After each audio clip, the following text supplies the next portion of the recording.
You already know we Salute, locked salute. in. We locked in. Yeah, What's yeah, up? What yeah. up, bro? What's going on, man? Yo, what's the deal, man? We locked in. Y'all already know what it is, man.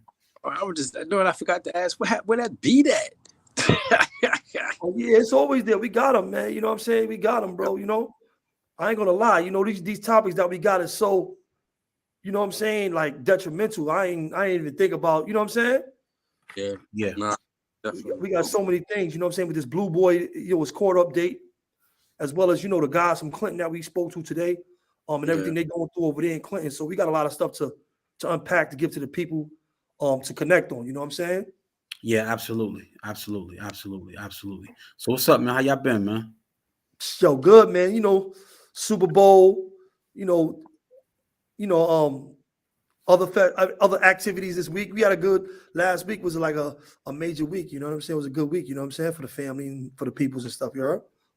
Yeah, Um, yeah. how about y'all, man? What's up? What's going on? I just been working that hard. You ain't the only one, bro. Like crazy, 12 hours, 13 hours. I had a 16-hour day. Like I just been it's just been working, man. At the same time though, still putting this thing together. These people I met down here called Building Black Community Unity. So they meet like every Wednesday night. They meet. I had missed a couple because of work actually, but what they doing is just basically pooling their resources. Anybody that's trying to do something, they actually meet up, right? Wednesday night and help each other out. I mean, they got something called Buying the Block Back that they incorporated with it. So any business, anything that anybody's doing, they just conjoining it and just slowly building a nice network, And I'm just Mm. pulling my thing as well, putting EM3 into it as well. So, they just got a property, so they just cleaned that up. They had cleaned it up already, so now the construction process is starting. So you got a young dude too, black dude. He got his own company, so he got his company in there. They're helping reconstruct and build the whole thing. So it'll be like a youth center, um, studio, camera stuff. So it's a whole thing. A farm they gonna have on it. It's a bunch. But besides that, man, just like I said, just been working. Start writing my book. Somebody's like, yo, Okay. do a little small joint. So I started writing a little small joint. I recorded my first poem. Oh, you recorded it? Yeah, I actually recorded a poem. My wife had asked me. She wanted one, so I ended up just doing a whole new one.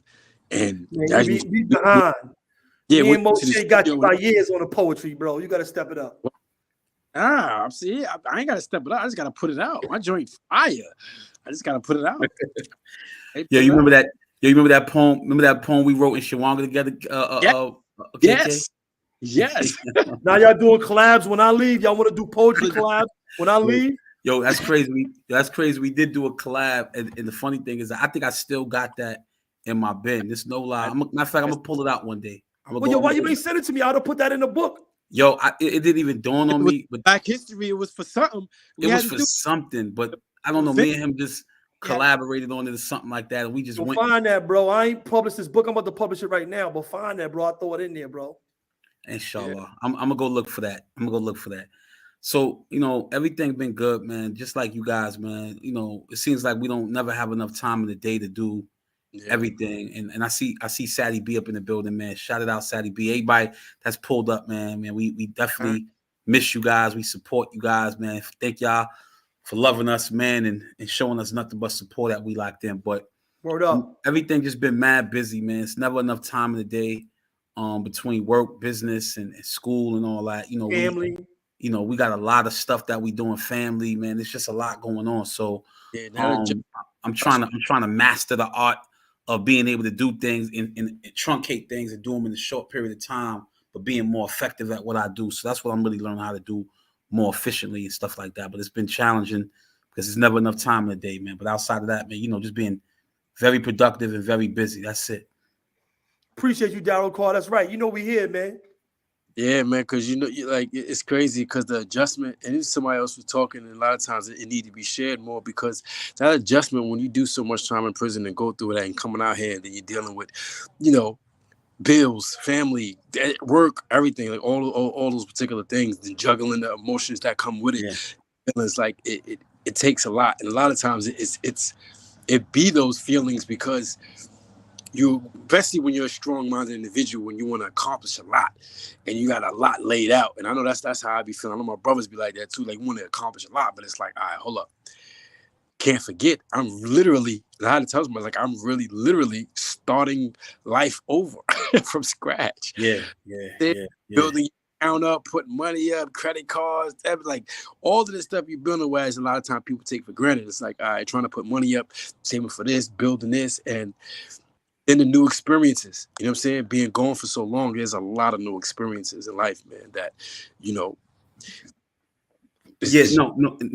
Everything, yo, bro, everything's a new experience because we never had the opportunity to do any of the stuff that we're doing right now. That's something that people take for granted. That you know, here we are after doing so many years in prison, and now we being asked to be husbands.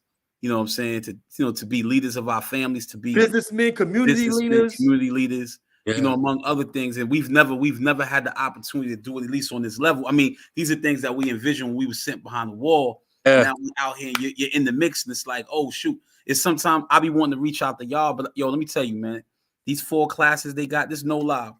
I thought that I was gonna take 4 classes and I was gonna get this degree or the second degree since I've been home. You guys already know I already got my first college degree back in 2021.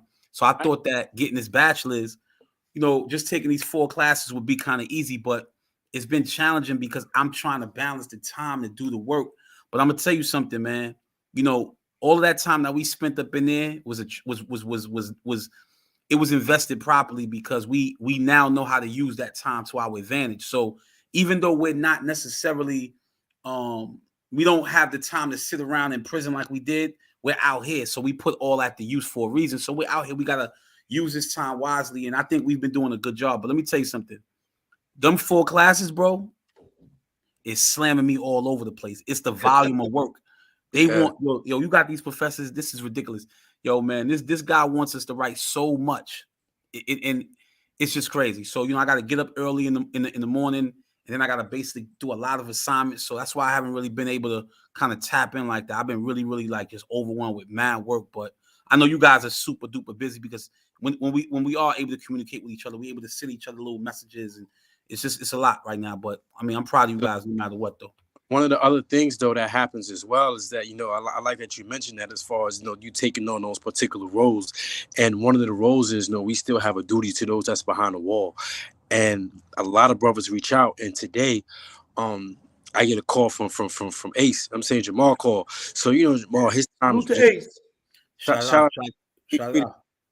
He got, you know, life. He got natural life without parole, and plus 175 years. Absolutely. Right.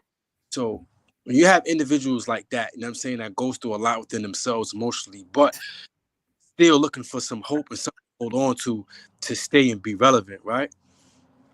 And his thing is what he has said, like, yo, bro, you know, I gotta fight the good fight. You know what I'm saying? You know, I'm in here. I'm who knows if I'm gonna get out, if I'm not. Like, we ain't even worry about that, but it's just fighting a good fight. So he calls me today. You know, stuff is going on in Clinton.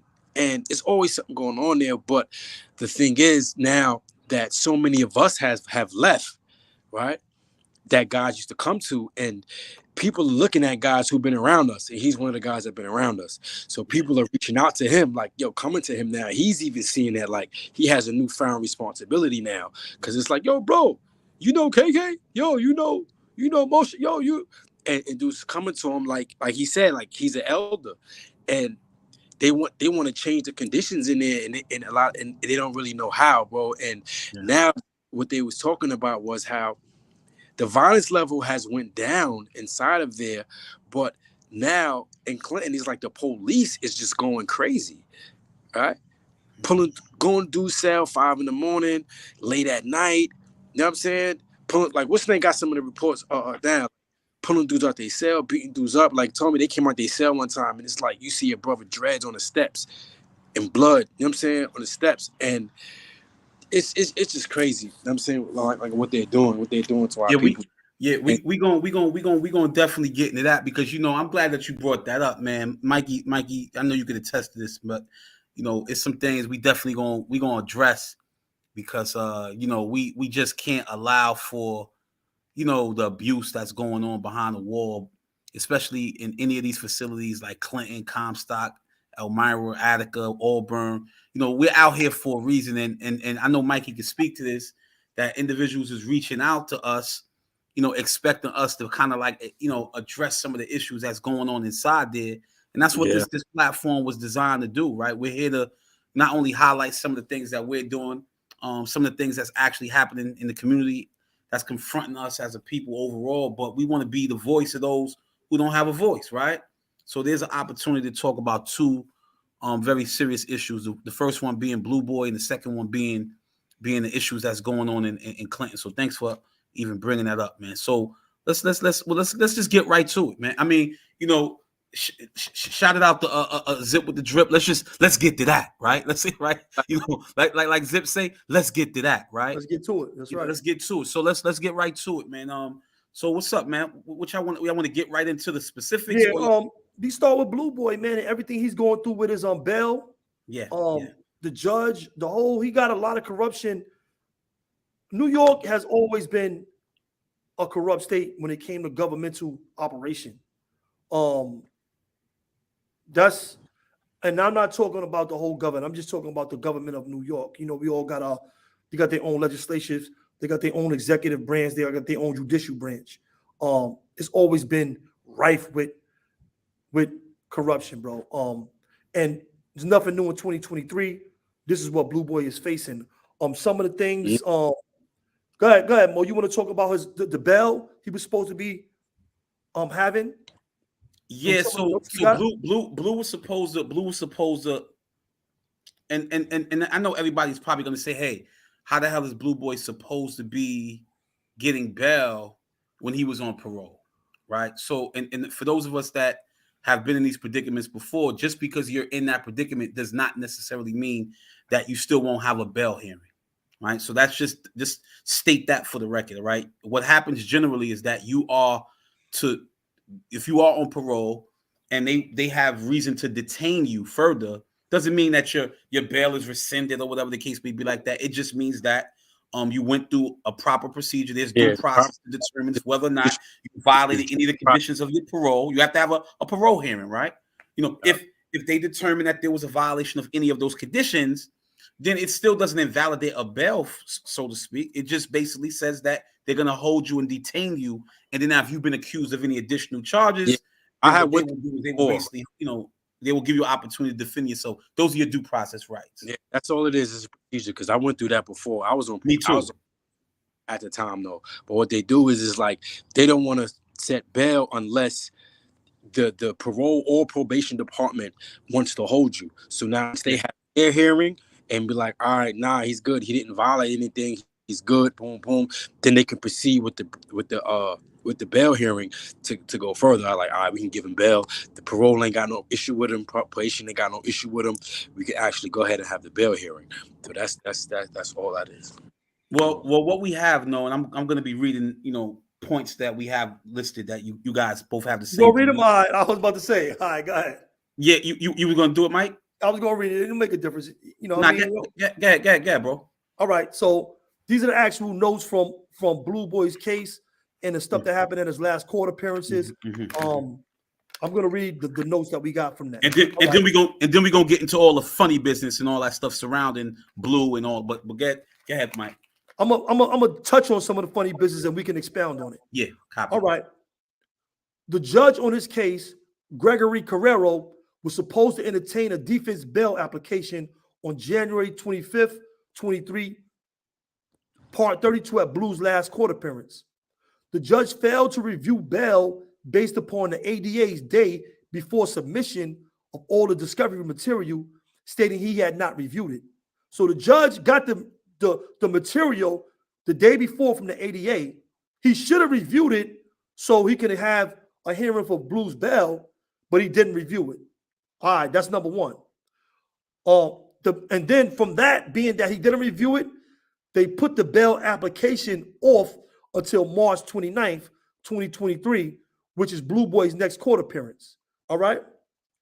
And this is some of the, I'm gonna briefly get into the biases. This is where they start at. The ADA assigned to Blue Boy's case is friends with the Judge Carrero's daughter's assistant, Marissa Carrero, who both work in Manhattan District Attorney's office. So they work together. The ADA works with the daughter of the judge that's on Blue Boy's case. Judge Carrero is a former homicide investigation unit prosecutor for the Manhattan District Courts. Former. He's older, so this means he was around when Blue Boy caught his case. And was made a judge based off certain cases he handled, which he revealed at a later time. All right. The judge is Puerto Rican like Blue Boy as well. He's known for putting the hammer down on Puerto Ricans, and we can go in from there. And we'll get into more specifics and points that we got from there. But go ahead, y'all. You know, it's crazy. What I was is thinking about is that when you come out, right? And this is something that used to stick with me in prison. Even when you change and you're doing good and you stuck on, it's like you always looked at for your past. You always looked at for your reputation. And this is what's being focused on. Not the fact that he was doing good, he was working, boom, and they're still trying to focus on that particular aspect. So our prayers just go out to him and just hope that things get looked at from that perspective. Like, all right, he's a working man trying to do right, you know what I'm saying? Just an unfortunate situation took place. You know what I mean? At work. So he wasn't out in the streets wilding, he wasn't doing none of that. So this is the thing, whereas everybody supposed to band together to make sure that the brother good. You know what I'm saying? And when you have somebody like a judge like that, that's all he be focused on, bro. You know what I'm saying? Is the past, who a person was, or a name. You know what I'm saying? Or a name. And all right, so let's just focus on Blues. Let's forget the fact that he's Luis Rosado in this case. Let's forget about Blue Boy. Let's forget about Crips. Let's forget about Bloods. Let's forget about any of this. Let's talk due process. Due process. Let's talk about what he was entitled to, right? So the law is clear in this case, right? So the judge had an obligation to review this information when it was brought to his attention. He failed to do so, right? So the question has to be asked, why is it that you did not entertain this? Like, what was the reason why you failed to do so? Because at that moment, it's all right for him in this case to basically review this information. And then when Blue comes to court, he can say, hey, the district attorney says, hey, Your Honor, Blue's a career criminal. He just was released. He's currently on parole, etc. They state their case. Blue's lawyer then comes back and counters that and says, well, Your Honor, my client was working, etc. All the other stuff that comes with that. The judge never even had an opportunity, or in this case, I'm not going to say that. While he had an opportunity to do so, he failed to do so. So the question is, why did he fail to do that? What was the reason behind that? Now, to our point, I know we all agreed in this in private, as we're going to do in the open, was that we believe that there's more to it than just him not doing it. And we believe that there's because of relationships, familial relationships between the judge, his daughter, friends, people that they know in the district attorney's office, it's causing some conflict of interest as to why he's not making decisions in the process of in the same process depriving Blue of his due process rights.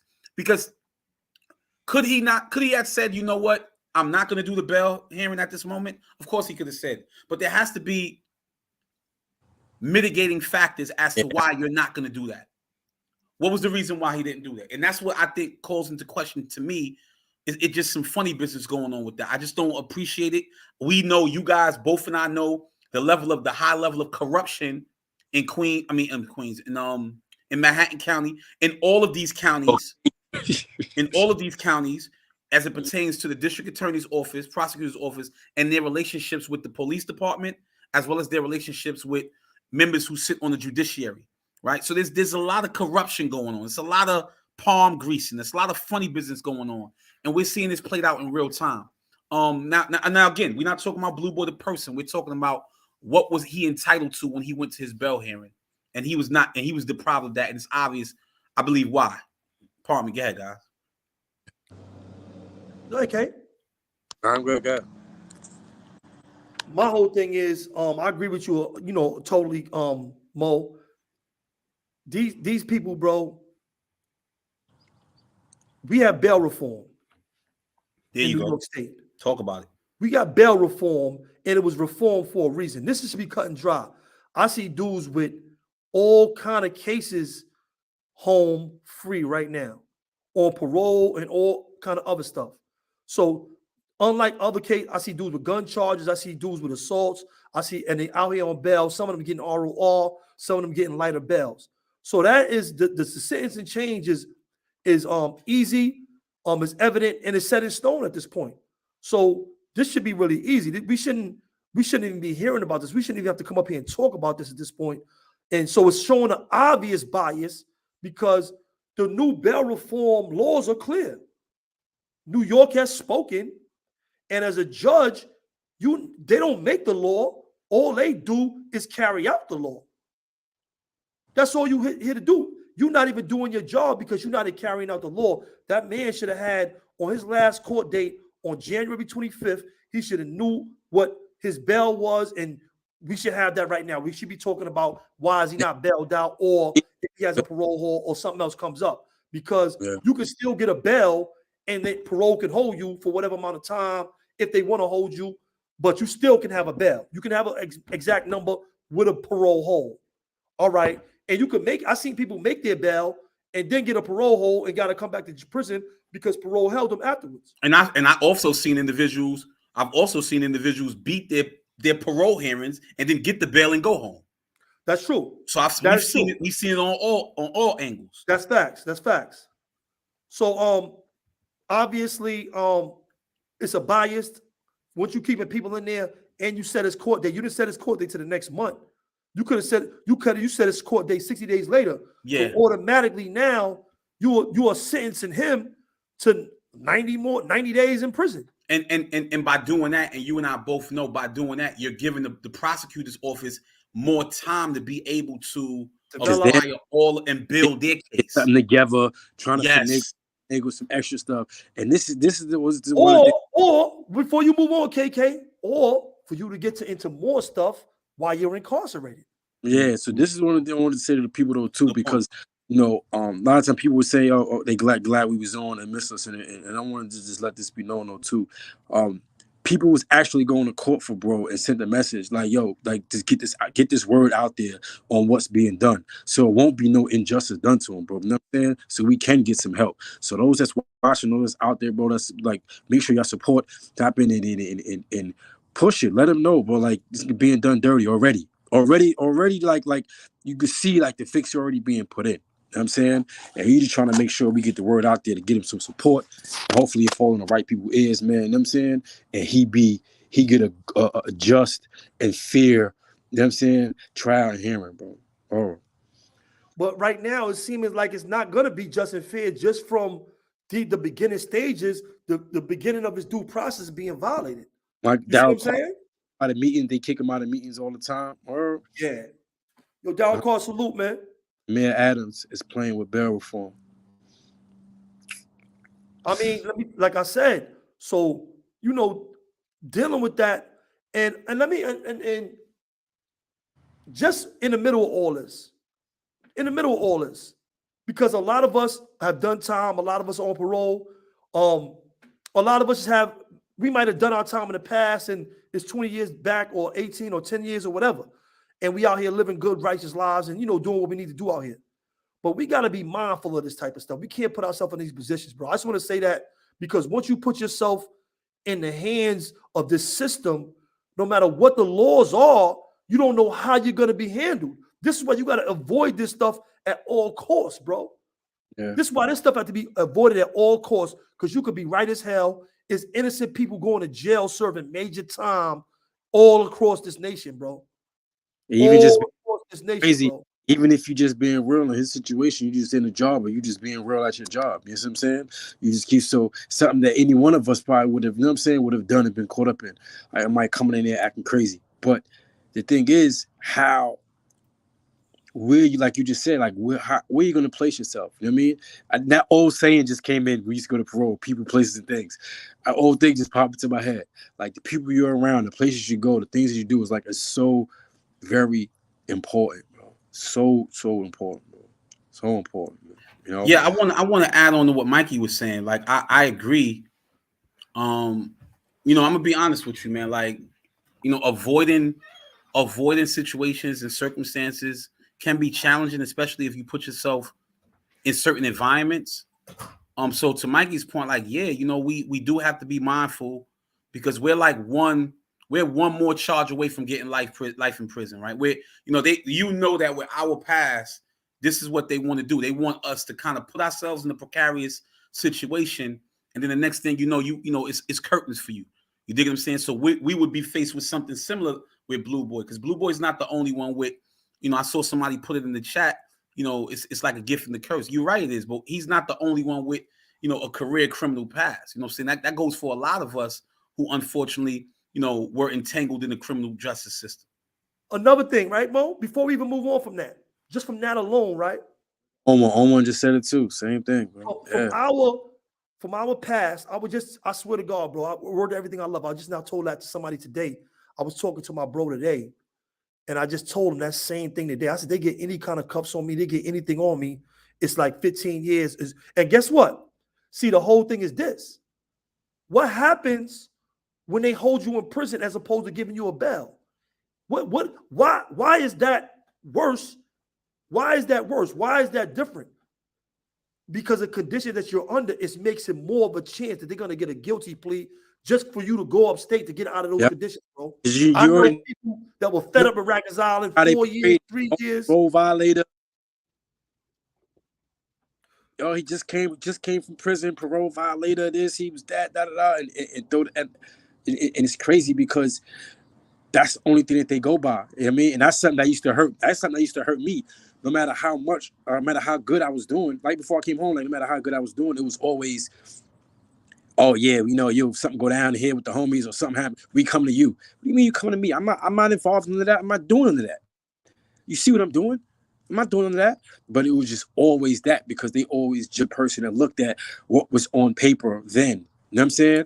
All these past stuff right here, And and basically the system doesn't care. I mean, you say individuals do, but how the system is formatted is like, all right, this is a kid, all right, you changed, you're doing good, all right. Only thing they're worried about is numbers and what's on that paper. Yeah, and I see, and I felt the same way, like that, like when I went in front of my time allowance committee, right? So here it is, I got like 11 years recommended loss of good time. The only thing that they could give me back, they could take about 4 years of that 11 years recommended loss, and that would essentially push me to my max date. So I remember sitting in front of the panel, all white people. There's nobody there who's a reflection of us or anything of that, right? So you guys know I didn't have a life bid. I only had to go in front of the time allowance committee. So I'm sitting here saying, and I remember the sergeant asked me, and he said to me, Mr. Canty, how was it that you did 15 years of catching misbehavior reports, and then for the last 7 years, you refrained from catching any tickets? It doesn't balance out. Why should we let you out is what I'm saying, because what I see here is that you just got mad assaults on whatever, and and so on and so forth. But I'm seeing this here, but you're saying that you've been staying out of trouble for 7 years, but there's an imbalance. And I told him just like this, man. This is no lie to your point, KK. I said, with all due respect, Sarge, I said, I'm not sitting in here trying to convince you that I've changed. And that's to your point, KK, because I think that what happens a lot of times is that no matter how much you've made a genuine effort to change who you are as a person, they can never quantify that change. You can't measure that. And this is what I told the sergeant. I said, I'm gonna be honest with you. I said, I've been living in this place for over 20 years. You think that there's never been a time where I didn't stop somebody from doing something that could have been catastrophic in this? Yeah. He gonna get it back. Let's go.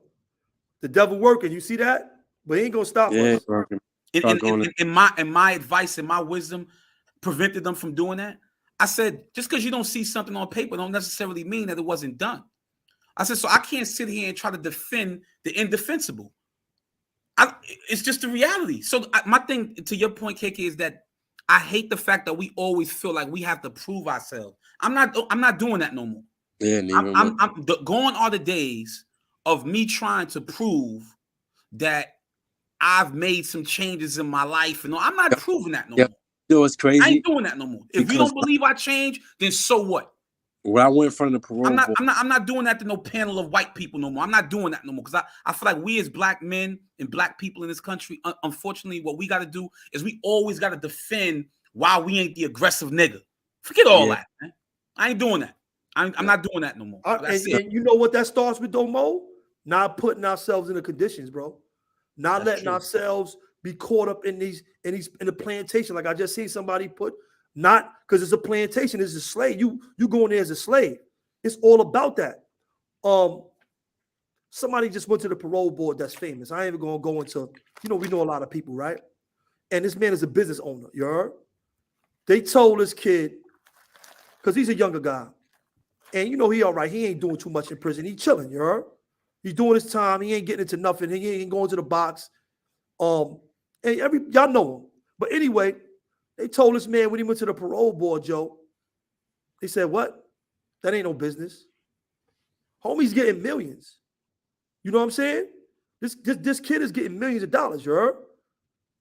He's getting millions of dollars, and they said, that ain't no business.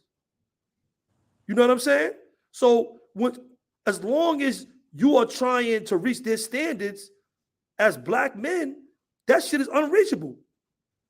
You searching for some stuff that you will never be able to ascend to when you say that, from that perspective. I like that you put that up, that you kept that up, right? And the way you prove yourself, though, is through your very actions, right? Not trying to please another person or not trying to make someone else see who you are. If they can't see who you are, then that is their problem, right? And they were saying to me, like when I was going to the parole board, right? So it got hit 25 years. My mind was already made up on what I was going to do, who I am and all that. So people were like, yo, you can't have that attitude going there. I said, man, if they don't see that, they don't see that. You know what I mean? Like, mashallah, like this is what it is. You know what I mean? And only a few people got it. You know what I'm saying? Because one person actually told me, like, yo, bro, you're going to make your first one. I'm telling you that. These guys here, they trying to do all of this, and actually genuineness and sincerity, this is the things they look for. I said, I don't really care what they look for, personally. You know what I mean? I'm going to be me. You know what I mean? And what's going to happen is going to happen. And what's crazy is that was the outcome. I didn't hide who I was. I wasn't trying to be phony. Here we go. Yo, let's get it back. Not switch gears, man. Somebody said that James Harden, Young James Jeezy, Harden, and Lamar Odom. You Young Jeezy and Lamar Odom. They be killing me with that Young Jeezy thing, bro. Yo, tap out and come back in, KK. You frozen. Oh man. But that parole board, bro, like when I went, I made my 7th parole board, you heard? Let me drop the link again. I made my 7th parole board, you heard? But what I learned about dealing with that, go ahead, keep going, KK. So we just understand, like, what's meant for you is meant for you. And if a person is real, you're not going to let your situation dictate who you are. You're not going to let those that's in so-called authority dictate who you are or who you're going to be. And even in the conversation I had with someone out here about, because they couldn't believe I did all that time. And I'm explaining certain stuff to them. It's like, because I found freedom. I found freedom where there wasn't none. You know what I'm saying? You finding hope amongst despair. Finding, you know what I'm saying? When you find that, because that's inside of every individual. When you find that, can nothing take that away from you, no matter where you are, who you go in front of, what's going on in your life, none of that. I mean, and I stuck to that. They wasn't going to dictate how I was going to live, what I was going to do. They wasn't going to dictate none of that. And by the mercy of Allah, I was let out. I mean, first parole board. Definitely. I like that blessing. Thank you for yo, check it out. Just speaking on this, you went into the parole. I was going to go into the parole board as well, but you covered it, right? Think about this. The prison conditions, right?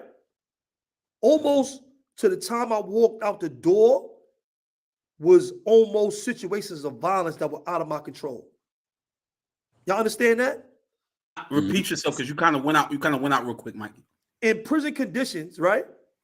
Almost to the minute, 30 minutes before I walked out to my family was almost situations where could have ended major violence.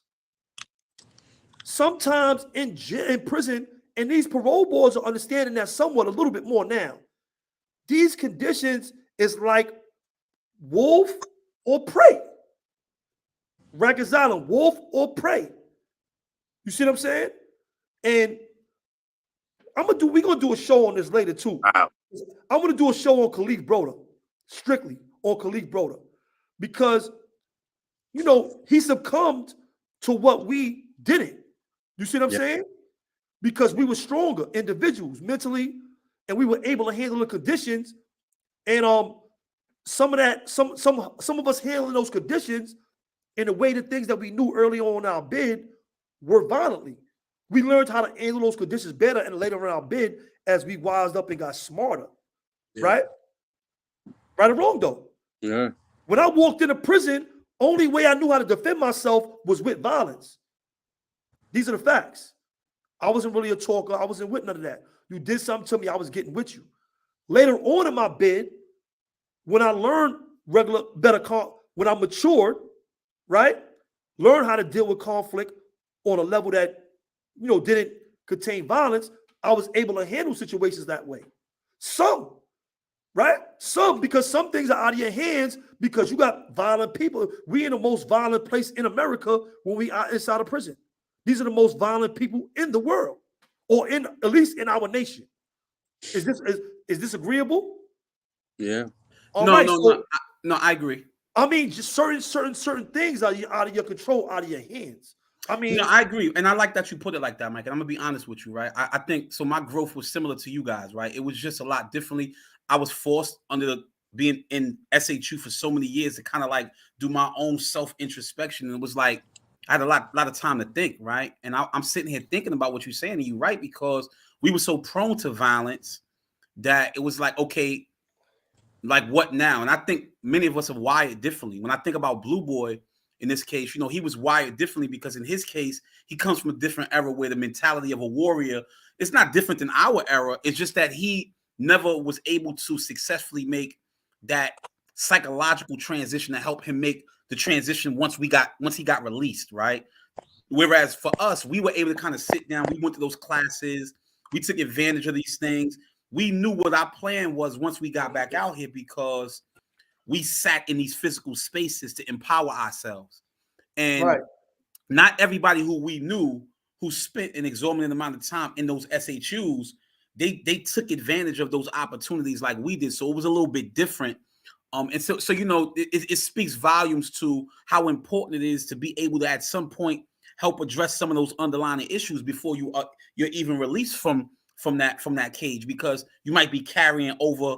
I just had a conversation with Mandu about this today. You carrying over these toxic,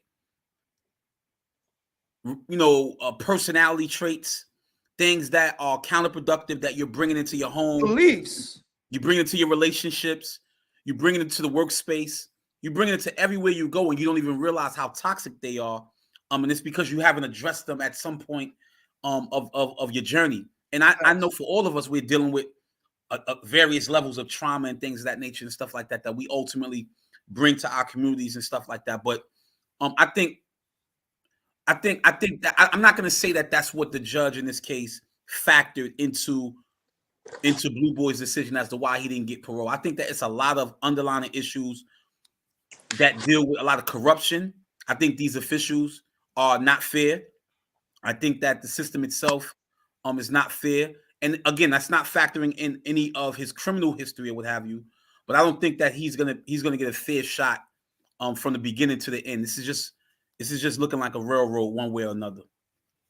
That's just my way of looking at it. You want to keep going in, you want to go more into some of that more information. Yeah. So I mean, I don't know if you read everything that was there. I didn't read everything. Let me just see some of what. Well, I know you mentioned that Judge Carroll is the son of former appellate court judge John Carroll, and Honorable Gregory Carroll doesn't list a profile picture of himself for many reasons. You mentioned that he is of Puerto Rican and is very biased against defendants of Puerto Rican descent. Judge Carroll is a former homicide investigations unit prosecutor for the Manhattan District Attorney's Office, and was made a judge based off certain cases he handled, which will be revealed at a later time. and we already mentioned the fact that the 88 that's assigned the Blues case is the friend with the judge's daughter, Assistant District Attorney Marissa Carroll, who both work in the Manhattan District Attorney's office. And I think that to me right there, that type of information right there is kind of questionable, if you ask me. But it's just something I think will ultimately come out later. But I hope it's not too late before, they try to railroad Blue and then we find this out 10, 15 years later. But it's questionable as to why there's so much friendly relationships between individuals whose motives it is to kind of incarcerate him. It's just, to me, it just doesn't seem right. And it's slowing down the processes of his due rights, of his due process rights. Yeah. So when you get all those things together and then you get that too, now it looks like something. Now, if he got a bail reform and they denied it or whatever they did, at least they would have had. Yeah, but, hey, yo, it's crazy because it just reminds itself. So, like, your lawyer is ready, right? With that motion to go forward. The DA is not ready. So the DA is not ready. You already know what's supposed to happen. You know what I'm saying? In that particular sense. We got a date. We ready. All my stuff. Oh, the judge keeps prolonging it for the DA or the ADA. Keep prolonging it. Keep giving them time. Keep giving them leeway to get all their stuff together to try to come up with something. You know what I'm saying? To actually to persecute something. You know what I mean? And yeah. I've just seen that and went through it. So many, like, it's. All right, let's now that we address that issue regarding Blue and our fundamental belief that the system is rigged and that he won't have an opportunity to get a fair shake throughout this process. And again, we're not talking about Blue the person. We're not talking about anybody in this case. We're just talking about the procedural rights that he is entitled to, and we're not afforded the opportunity to. Hey, buddy. What's up, bro? That's salute. We got cash up here. Salute. Yo, what's up, my brother? How you been? What's good? When y'all talk, I gotta check in with y'all. You know that. Yeah, man. Yo, it's funny you pulled in like at the right time. We were actually segueing, talking about the corruption that we believe exists in Blue's case, and we was actually going to get into the corruption and the racism and all the other stuff that's taking place right now up in Clinton Correctional Facility. Mike, you want to give us some backdrop, and then we kind of like just speak about this and all right. I'm gonna let KK start it because KK actually got the call from Clinton Correctional Facility today from Ace, from the brother Ace that was in ACAO with us in Shawanga. He tapped me into it. And I'll go into it from there, but I'm gonna let KK start it because he had the start of the conversation and tapped me into the conversation with the brothers that was in Clinton.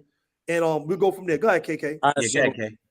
Once, free Ace, man, free Jamal for it. I gotta say this again, so people understand how serious this stuff is, man.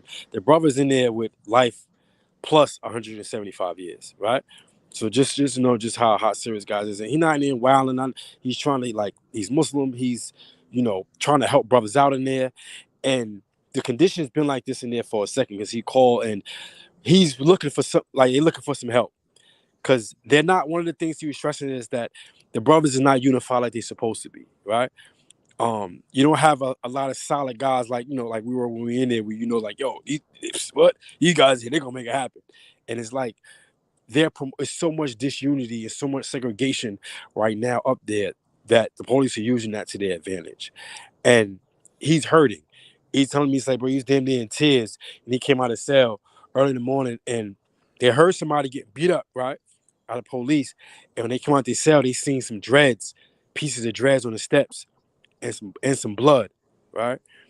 And this has been coming a reoccurring thing. And we know that there's been talks about them closing down Clinton.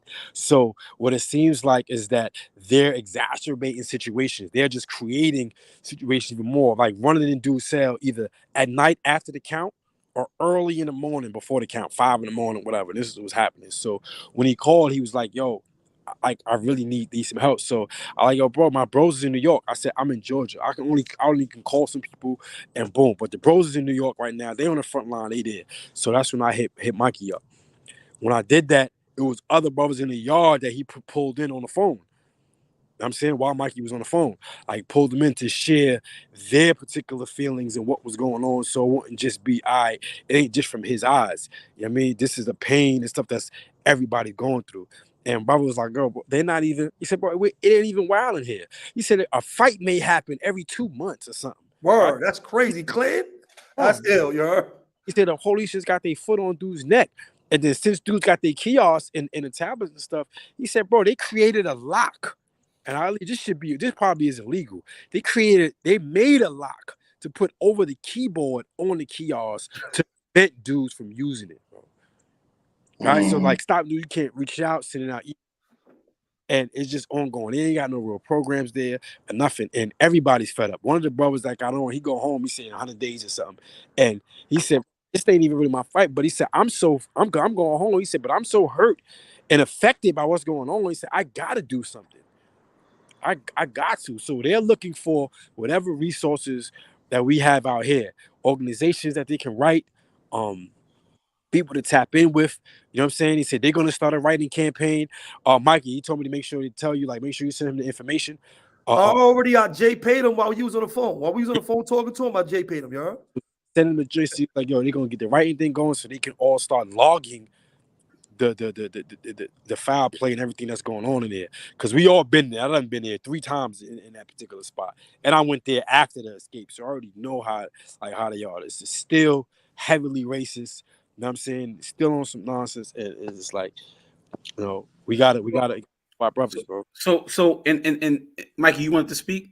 Yeah, guy, you want to say something? Go ahead, say it real quick, and I'll tap in. Go ahead, bro. All right. So no, I was just gonna say that, you know, in terms of, I'm gonna get into the personal experience with myself and the officials at Clinton, and the beef that I had with those racist crackers up there. And I'm gonna use this term intentionally for the sake, because that's what they are. Racist, rednecks, and these is individuals that's a gang that they don't like blacks. They would prefer that they can do something to blacks, black people in general. But that's something I'm going to get into. I'm going to speak about that. I just want to talk about to the point of being a support system for those individuals on the inside who feel as if there's nobody out here that's listening to what's going on, right? We saw what just took place a few weeks ago with Tyree Nichols out there in Memphis, and this was on camera. So if you guys are seeing this happening in real time where everybody is watching, the world is watching, imagine what's taking place where there are no cameras. Yes. All right. So I just want to put that out there. But go ahead, Mikey. Let me answer this before we go in. What about the people we hurt? We made amends with that. We did the time for that. They're not doing the time. They're not being convicted. They're going unconvicted. So you come up here with these questions, we're going to answer them. We're not scared of these questions. We did our time. What you mean? We paid our debt to society for whatever we did out here in the community. And we out here doing the right thing. So that answers that for you, Mr. P. You heard? We did our time. They ain't doing theirs, though. Right? Yeah. There was another person. They going scot-free. They above the law. And that's what we addressing. You see what I'm saying? So, all right, so these guys, they hollered at me and KK. Let me tell you something. For number one, we spoke to guys from different lifestyles, if y'all know what I mean. You heard? We spoke to guys from different lifestyles, right? Yeah. I got nothing but the utmost respect for these guys. They put about 3 different individuals on the phone. It wasn't no politics. We didn't hear no jail garbage, no nonsense, all official stuff on how they can work and help and change their conditions in a positive way, and how they was unifying and trying to use their resources and their times to better their lives and their conditions. So salute to them brothers for even being on that time. You know what I'm saying? For even being on that time. I mean, because a lot of dudes, when they connect to YouTube and they connect to social media, is to promote some nonsense. You understand what I'm saying? So I respect them guys, and anytime they need us to talk about anything, we're gonna immediately get on it. And let me tell you something. Thank y'all for coming to We Locked In with this information. Thank y'all for coming to us with that, because this was we built this thing for that specifically. You see what I'm saying? This is what this is specifically built for. And we want y'all to get y'all voices out here. We want to connect y'all to the resources. We want to connect y'all to things that can help y'all save y'all lives, better y'all lives, and how y'all could be responsible, accountable men and doing the right thing in a fight for your freedom, in a fight for to better your conditions. So what me and KK basically did was showed them how to connect to the resources that's out here. Because let me tell you something, they had not only violence that's being, used against them by the officers in there, but also things like unifying for better wages they talk to us about. And what they don't understand is that they already have, Jalil Muttaqin already has an organization in place that's fighting to what? To kill the 13th Amendment and take it out of the Constitution of New York. That's already being done so they won't get slaves, so there's no more slaves in New York State. You got states, you got other states, I think Maine, Louisiana, or Alabama, they already outlawed slavery in prison in their states. This is already done. So we won't even be. So these are just some of the topics that we talked about today, because we talked to them for about 30 minutes on a multitude of topics. And I'm telling them that, yo, we already fighting for this stuff. We already working. What I need y'all to do is to make complaints, and to connect your families to these organizations, connect yourselves and your families to the organizations that are already out here doing the work, and make sure y'all become a part of that. You see what I'm saying? So this is like the major push, that because they was telling me all this stuff, and I'm telling them like, hold up, we doing that already. You heard? That bill's in Albany right now. You heard? I'm gonna send it to you. I'm gonna get it to you so you know what it is, and y'all could, hit email. Make sure y'all email these senators, email these assembly members in Congress, and the ones in New York as well. So I'm gonna give y'all a couple of key things that happened to Ace. In December 2021, there was a major riot between the MS-13s and the Bloods in Clinton. Ace, who was actually Muslim, right, KK, was taken down in that whole riot. He wouldn't even play a part in it, and they gave him box time, and they do that a lot. They came to his cell, actually. They came to his cell and took him down for that, though, right? And he had nothing to do with it. Yeah. He came to cell, beat him up, took him out of the cell, took him to the box, charged him with assaulting him, and they didn't even move him out the jail, kept him in the jail. That's the thing that they didn't even move you out. Kept him in the jail. Usually they're getting you out the jail after that. He kept him in there. Yeah, so they kept him in there, and that's who really we talked to, and that's who facilitated, us talking to the other prisoners. Still got to deal with them police there, because I remember they was mentioning the fact that you got officers that got lawsuits against them, cases, whatever, and they're still working in the facility, still there. Facts. So when I was in Clinton, right, and just for the record, I left Clinton after I left Great Meadow Correctional Facility back in 2011. T Powers, that's actually in the chat right now, he was instrumental. He was there with me. He was one of 19 individuals that led. He was one of the individuals who led 19 other individuals to refuse to move in the hallway in the Rotunda area in Great Meadow when they pulled me out the line. Now I'm going back and forth for a reason, to kind of give you guys some backdrop. But you guys all know the history in Great Meadow of how they pull individuals out of the line and they end up jumping on you, using that as a justification to jump on you, whatever. But what happened in this case was that they didn't know who I was at the time, my influence or what have you, my relationship to everybody on that line, because we all, we lived in the gallery together, whatever like that. We went to work with each other every day. So we was like a family. Like, we wasn't going to just leave individuals on the wall. Like, we had like a rule. Like, you ain't just going to be on that wall like that. So they pulled me out the line, and 19 people refused to move. So when they told everybody to move down the line, dudes was like, nah, until you done with Moshe on the wall, we're not going nowhere. So they end up, the sergeant came out the office, sergeant told everybody to move, that nobody wanted to move. They end up pulling the pin. Police came, nobody wanted to get on the wall. It was like lit in the hallway. The police never seen nothing like that in Comstock, where nobody wanted to get on the wall. It was like, we ain't getting on the wall. So it was like lit. Anyway, they ended up PKing everybody out the jail. They gave me 2 years in the box for that. But I ended up beating it in the 3rd department appellate division under Kansi versus Fisher. I ended up beating that case. But they sentenced me to Clinton. Now I got the Clinton on March 24th of 2012. I end up back in the box March 26th of 2012. So let me just tell you how racist the police in Clinton is. The police in Clinton ended up, I didn't realize this at the time, and you guys know how I am, Mike. You know, Cash, I know how I am. I'm very high, I'm ready to go, right? So I didn't even expect that they would do that, but they took me to an isolated area under the premise that I was going to get my ID that they had took from me the night before in the yard. So I didn't know that they already had it in their head that they was going to make their move on me. But they took me to an isolated area where there were no cameras at. And they basically said that the ticket said that I was on the wall, and I spun off the wall after arguing with the officer, whatever the case may be. Like I hit the police. They ended up giving me 2 years in the box for that.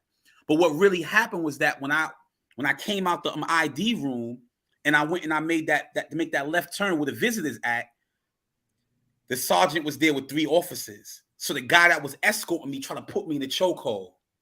So I'm fighting with him to get him off my back. The 4 police came running towards me.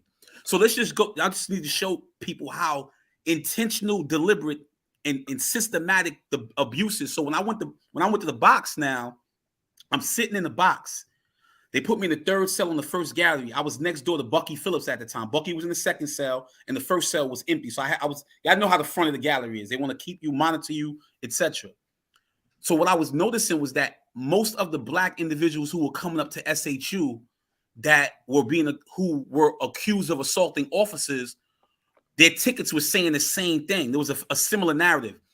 On the above date and approximate time, we conducted a pat frisk of the individual. He spun off the wall, etc., etc. And many of the same officers were in my ticket that was in this person's ticket, and that was in that person's tickets, and so on and so forth. Later on, because I sued like about 30 officials.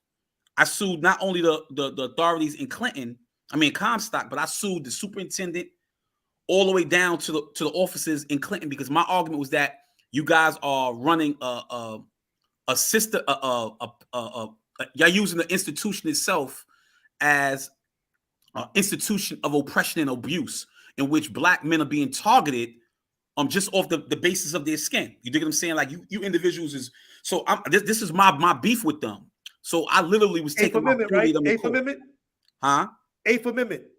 Under the 8th Amendment, under cruel and unusual punishment, right?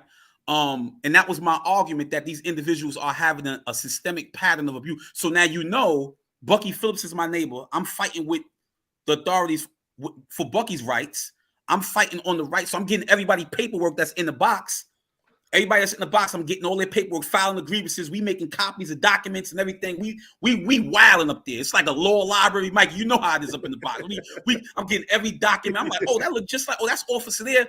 Some of the officers whose names were mentioned in our documents was also officers. They'd be like, get him out of here, put him on the draft, get him out of here. They was like, oh no. So, but many of the officers that were in there that were also mentioned in our documents had also been accused of killing the brother Leonard Strickland, who they threw him down a flight of stairs when they broke his neck. So my position there was like, oh shoot, Moshe is the one who's helping to egg everybody on. He's organizing everybody. He's fighting the rights of everybody. So I didn't know whether or not if they was going to pull me out my cell and try to knock me off or whatever. You know how Clinton is, right? But it got to the point where it was like, okay, they got to get me out of this. So they PK'd me out and they sent me to back to upstate for that was like the 6th time I went there, right? But I'm giving you guys this backdrop because I know personally from experience that the administration at Clinton Correctional Facility, in terms of assaulting black men, killing black men, that is a part of their makeup. When I got to the yard, that's a fact. Yo, bro, that's a fact. So when I got to the yard that night and I was talking to the homies out there, I didn't want to hear no talk about Crips, this, that. I didn't want to hear that. I wanted to know what was the culture like with the staff and the brothers who were in Greens, because I felt like there needed to be a more concerted effort towards us raising our awareness so that we're not going at each other, that we're focusing on them, because as long as we're divided, those individuals will have the opportunity to kill us with impunity, right? And the way that they did it with me was that they were watching me from the tower the night I got in the yard. I came in the yard. The sergeant already was up in the tower. They pointed me out, took my ID. I didn't have an ID. You guys know mandatory chow in Blinton. So I went to chow, but I had to go get my property. I couldn't go nowhere. I couldn't do anything unless I had my ID. So when I notified the officer, I said, yo, CO, I need my ID. He said, don't worry, we can get you a new one. So it was all set up. Let me tell you how sophisticated this is, y'all. By the time I got to the ID room, I let the officer know in the ID room. I said, yeah, my name is Moshe Canty. I'm here to take another ID. He said, what happened? I explained the incident to him. I said, yeah, they took my ID the night before. He goes in the ID drawer and pulls out the ID they took from me the night before in the yard. He was like, oh, no, here's your ID right here. I said, okay. I went and I sat back on the bench. The other officer gets up and says, hey, nah, man, anybody's done with their ID, you guys can leave. It was like 6 other dudes who came with me. But being that nobody took their picture yet, I was the only one who technically had my ID. So the guy who was escorting me was already with the hit team that was around the corner I didn't even see. Yo, bro, they dragged me. Y'all remember how my long dreads? That was the reason I cut my dreads, because they dragged me after they put me in cuffs. But I was fighting like 5-6 police, bro, on the floor. I knew. I said, I'm going to fight for my life. I said, because this is it. They're going to kill me. I said, this is it. They're going to throw me down the stairs. They're going to break my neck. I said, this is it. This is how I'm going to die. So once they got the cuffs on me, it was pretty much curtains. It was over. They wowed on me. They dragged me all the way from the ID room, or at least around the corner from the ID, all the way up the stairs to the infirmary. Dirty, bro. So they pulled out my dreads, all that. It was crazy. It was crazy. So I know in terms of what the system is and what those structures look like in Clinton. So and that's to Mikey's point about the brothers who are actually speaking about change. That systemic change is needed. So if those brothers there are speaking about the need to galvanize themselves and come together, and that they need our support, they definitely need our support, because we didn't have a voice. We didn't have people out here who they could basically express their issues to, and we can speak about this on a national platform like we have here at We Locked In. We didn't have that. You dig what I'm saying? So it's good that we're able to vocalize these things and to bring these issues to light, because let me tell you something. And if this is for individuals who don't know the history behind Title 42 USC Section 1983. All right. Originally, and this is so just for a history lesson for everybody who needs to know why filing lawsuits, especially in prison or in general, are important for individuals who are considered to be African Americans, right? And even Black and brown individuals. This is important. I had no knowledge of this earlier on in my bid, but I learned this by studying the law. And this is why studying the law is important. If you can, study criminal law, civil law, and constitutional law. This is and even administrative law. This is very, very important on the state, local, and federal level. I don't care. But on the federal level, that statute itself originally was known as the Ku Klux Klan Act of 1871. It was originally passed to protect former slaves in the aftermath of the Civil War. The Civil War was over in 1865. So the Republicans at that time passed this law as a way to protect, quote unquote, former slaves against the Ku Klux Klan, who were forming in the in these former slave states, right? I'm not going to get into the whole history behind it, right? But the only vehicles that individuals have while we are incarcerated is the pen and that paper. In many instances, individuals don't have a means to vocalize their pain, right? But what we do have at our disposal is the law, where we can say, listen, these rights are being violated, and it kind of puts those individuals in place. That's what got me out of Clinton so quick. And I think that's what ultimately saved my life, by law's permission, because they saw I had so many people, Mikey and Cash, that I was basically helping. They was like, yo, these individuals are going to file a class action lawsuit. And the language that we were using, I specifically used the intentional language saying that we as a class of individuals were being, our rights, our 8th Amendment rights were being violated to us. Violated. Bro, the police in Clinton are so corrupt. Mahuda and them ran in my cell, found gang material. It was in my cell. Listen to me, you guys. They said their reason to believe was that they had confidential information that I had explosives in my cell, in the box. They would then take me out of the box, put me on a boss chair, and stuff like this. All the cameras, all at the whole team, like 12 police just to take me out of my cell. So bro, I'm telling you, Clinton is a horrible. Horrible. If what those individuals are saying are happening right now, then they need support. Yo, They need support. yo. I was in Clinton, right? Yes. And I was in Clinton in 2011, 2012. 2011 to 2012, right? So I'm in the yard. Sun G comes up to me, right? Salute to Sun G. Sun G comes up to me with this skinny little white kid, you heard? Sun G is like, yo, bro, this white boy he got something to tell you. I'm like, yo, who's him? He's like, yo, it's not, it's my little man, he cool. So he come to me, he tells me, he said, yo, bro, the police is trying to get you here. I said, what you mean? He said, they put a plastic bag over my head. They put a plastic bag over my head and told me to tell on you. They told me to tell on you, bro. Now, I said, word? I'm like, he was on the court, he got on the court with us. I'm like, he left, he spent off. I said, all right, good looking, bro, whatever, you know what I'm saying? I gave him some food off the court. He left. Son G came back. I'm like, yo, why you brought that white boy up here talking that nonsense? You know what I'm saying? You know them people ain't put no bag over that dude head, right? When that whole thing happened, when that escape happened, it came out that they was really putting bags over these dudes' heads in that jail, you heard? A lot of these tactics and stuff, I didn't believe this kid, you heard? But then it really came out in the news that they was really using these tactics to make people tell on other people.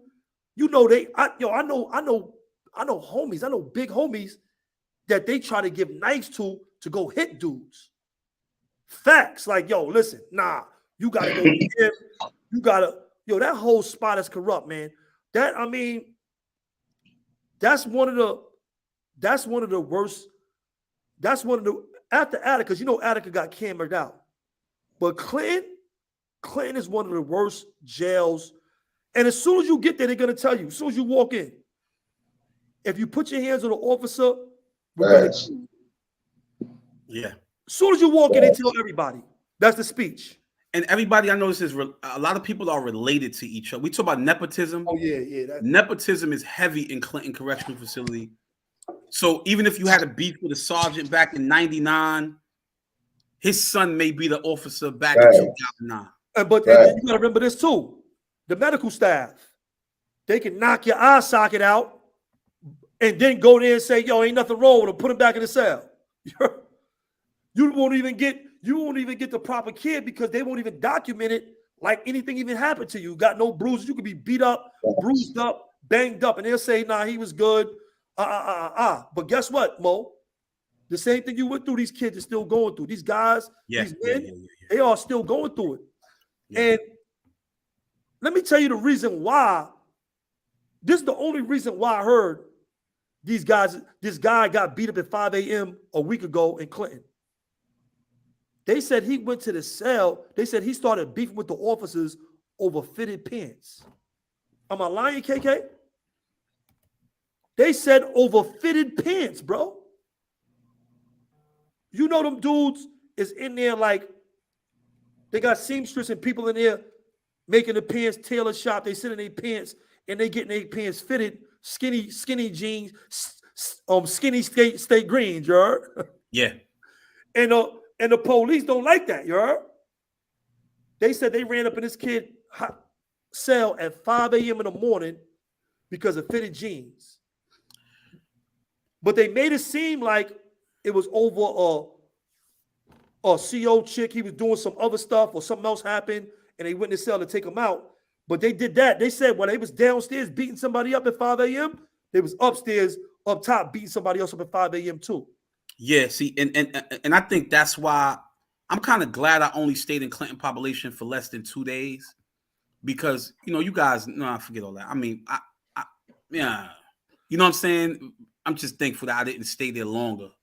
But Allah is the best of planners. So, but we do need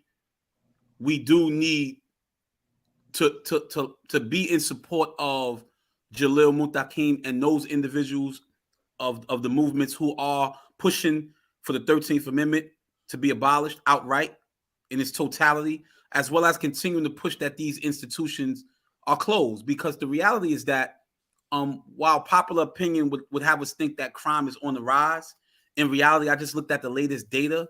Crime is actually declining significantly. Yes. There are Yes. certain hot spots. Yes. So don't buy into the hype that crime is at this all out. It's crazy. It's not happening.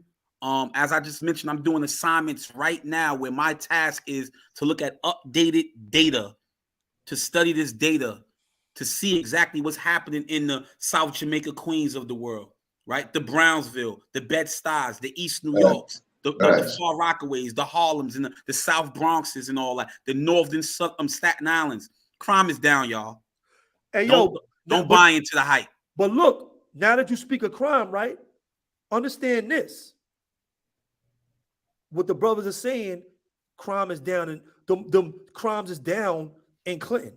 Crimes is down in prison with those tablets they got. That bring everything down, bro. Now look, but guess what? If these officers are fabricating these tickets, these misbehavior reports against these inmates, it's still making it seem like the assaults on staffs are up.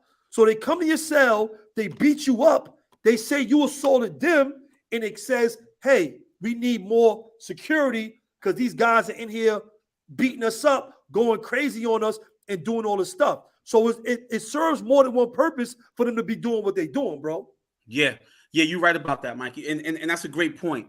So there has to be a justification for why they are alleging that violence is at an all-time high, because if the statistics don't show. So I used to get the data while I was inside too, and it was the unusual incidents, that's the unusual incident report data. This will let you know how many unusual incident reports are taking place throughout the course of the year. You can you can FOIL that information. That information will be turned over to you. Facts. They don't like doing that, turning it over to. This is why filing lawsuits against them is important, because during your discovery phase, I used to ask for documents that I know that they would not normally turn over during a regular FOIL. I used to get stuff. I used to be able to study it and see it and say, hold on, I'm studying the trends. The trends just don't add up, right? By looking at the data and studying the trends, you'll be able to see what's actually taking place. But the reality, to Mikey's point, is that yes, they are fabricating misbehavior reports. And their justification is that unusual incidents are on the rise. So we had to subdue this individual. We had to act aggressively. We had to act a certain way to use force. And then this didn't get sent to their higher ups in the facility, who then send it to Albany. And in Albany now, these politicians, what they do is in these communities, like a Clinton, for instance, when they're running for office, all right, now they can't use the gerrymandering thing anymore, when they use us as a part of that census. You know, now when individuals get locked up, you're now a part of the county that you were locked up in. Before, they were using us. If we were in Clinton Correctional Facility, they would say that we are a part of that particular county, and that's how they were able to lobby for federal funds from the federal government. They can't do that anymore. That's been outlawed in the state of New York. However, what politicians can do, however, is still use the data and the statistics to say that in that facility there, we're housed some of the most violent criminals in the world, in the country, etc. And incidents are on the rise. So we need to keep them there. And that, against law and order rhetoric, will give the impression that things are so out of control that they need more law enforcement than anything. So I see somebody putting in, I know another layer. On one say he disagree. Nah, listen, I would advise you, and I love the fact that we could disagree respectfully, but I would advise you just to and the data can be skewed. I just want you to know, for the record, doesn't mean that the data is always accurate, but yes, look into the most recent data of violent crimes over not over 4 months, because if you look in a particular period, it will show an increase in violence. Don't do it like that. Look at a more sustained period. Look over 40 years, a much broader lens, and you'll see that there is a decrease in violence versus where it was 40 years ago, like over nationwide. Nationwide is a decrease. Nationwide. Don't look at it from a state level. Try to look at on a national level. It then comes to these particular areas, and don't get fooled by the data that they give you over the last quarter. You know, which is, let's say, for instance, in October, November, December.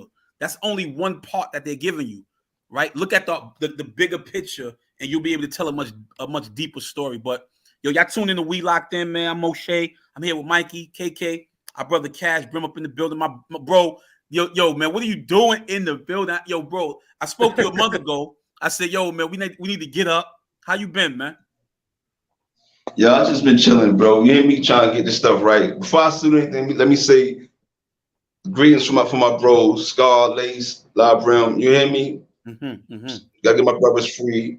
Yeah, you know what I mean? We got the bros up in Clan. Yeah, we got the bros up in Clan. You know what I mean? So Guns and them up there, Wildcat up there. You know, so and it's crazy. I be talking to him like every day from up there, and I ain't hear from him for like 2 days. When did this happen? When did this event happen? Some of them, one was a week ago. A couple of them was a week ago, 2 weeks ago. Good. Well, I'm letting y'all know, you hear me? I'm here, bro. We here. You hear me? We here, bro. And like I said, you're changing the game for us right now. KK, what's good, bro? What's good? You hear me? But you're changing the game right now. You're giving us a voice right now, bro. You feel me? And you're doing it the way this shit was supposed to be. And y'all know the history of Clinton. They used to kill people back in the days and burn them under the gym.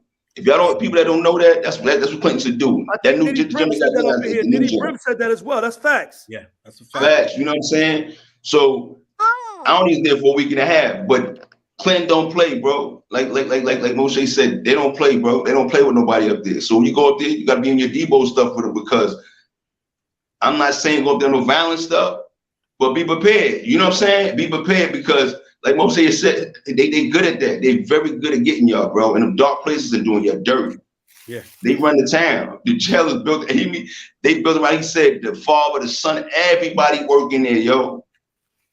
You ain't got no what's name, but like you said, bro, stuff like that can't be happening, bro. And people there, bro. It's no excuse for that, bro. There's no excuse for that. You know what I'm saying, Moshe? Mikey K, it ain't no excuse for that, bro. But end of the day, bro, it's time for us to, you know, to turn to these superheroes we're supposed to be. You feel me? We're supposed to be superheroes, bro. You feel me? Hey, so everything y'all telling me right now, I love y'all to death, bro. You hear me? And I know that already, bro. You know we love you too, bro. I know the stress of this, bro. You hear me? And the situation with Blue Boy, that killed me to my heart, bro, because you got these dudes on YouTube and all that. Want to be gangsters now, you know, telling their stories about people like, why y'all going at Blue Boy? He ain't do nothing to you. All he did was something to Larry Davis, bro. You feel me? And if y'all really want to get mad about that situation, that man wasn't perfect. You know what I mean? He's doing dumb shit too. You know what I mean? But y'all trying to get on this man. And then you got all these homies getting on here talking about, like, Blue ain't never had no beef with no homies, bro. He saved the homies. You know what I mean? Many a time he got bomb homies beat that he shouldn't have been in. You know what I'm saying? You know what I mean, bro? That this is before blood stuff. But at the end of the day, Blue Boy good, bro. Hear me? That's a good dude, bro. And Hey yo, Blast, man, salute, man. Yo, hit me up, DM me on Instagram, Blast. That's Blast. That was in Big Blast. Blast, shout it out, man. Since Starks, let's Starks and stopping though, man. Yeah, we send our love, man. Tell them to link up with us, man. Hit us on the DM on Instagram or some Facebook or something. Come on, man. That's that Bed-Stuy, Long Island connect. Yeah, that's that Brooklyn, Long Island. Bed-Stuy, do a job. Hey, somebody's asking real quick, Mikey. I don't mean to cut Cash or you, but yes, to answer your question, yes, we do work with RAP.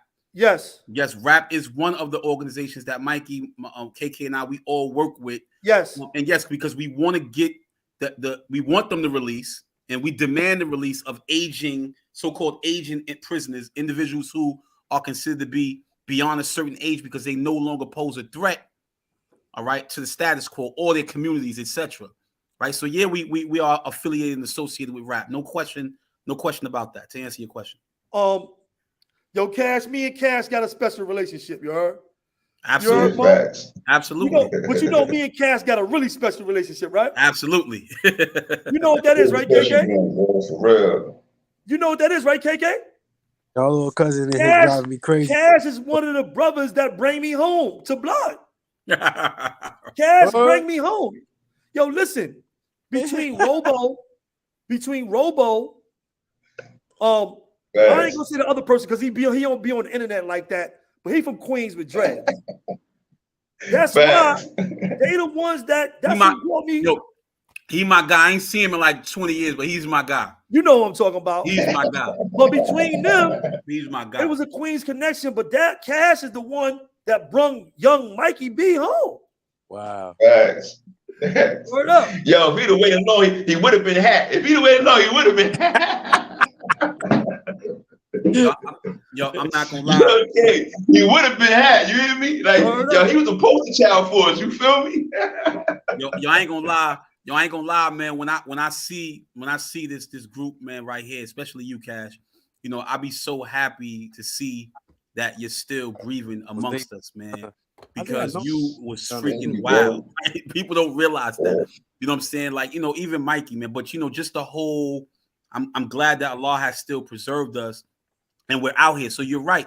We are a voice now because of our experiences. Facts, bro.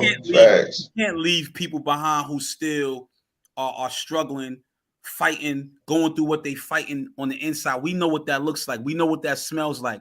We've been in environments where the food don't taste good, where we going on food strikes because we want better food. Facts, we want to be treated like human beings and not like freaking animals. We know what that's like up in there. All right. So individuals that were there, I mean, we don't got to get too graphic. Those that know. If you was there, you know what we went through. So that type of stuff is very important. So yeah, we can't turn our backs on the comrades that's still there. And they should know that some of us who are out here, we're gonna speak for them. We're gonna be on the front lines for them because yeah, they being mistreated up in there. Yo, it's crazy. I'm glad you tapped in too, though, Cash, because that's one of the Word. things. Yo, hold on. It was hold on, y'all. Don't go too far. Somebody in the chat. Hold on. Go ahead, K. I want to find somebody real quick. Hold on.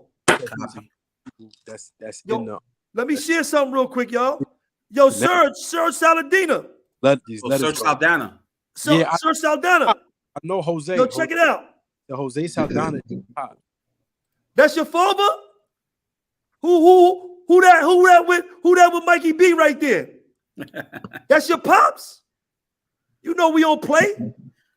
That's your pops. Your pops is my man. You heard? That's Albany. That's how it works. We working out here. Your pops is my man. Bro, we working. We worked out here. That's Albany. I met your pops in Albany. When I seen your father in Albany, he said, Mikey B, I'm surprised to see you here. But that's how far we have come from what we was. You know what I'm saying? Hold on. Islam Salam said that his son, he got a son right now that's in Dynamo. Yeah, your dad is my man. He know me. Your dad is my bro. That's my big brother. That's one of my mentors. Yeah. You know what I'm saying? We love our mentors, man. I love your dad. I was with him in Sullivan, and he was one of my ART facilitators, because y'all know I took ART like 8 times. Yeah, you needed it. You needed it. Yeah. I needed it a lot. I needed it a lot. Yeah, and I needed the support of your father.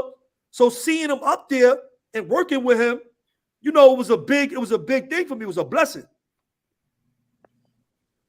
Yeah, so shout out to your father, man, and shout out to you, man, Serge. Thank you, man, for pulling up and supporting us, man. We appreciate that. You know, everybody that's tuned in, man. I mean, you know, it's good that we have these conversations. And you know what? Because to Cash's point, to Mikey's point, and I know KK alluded to this as well.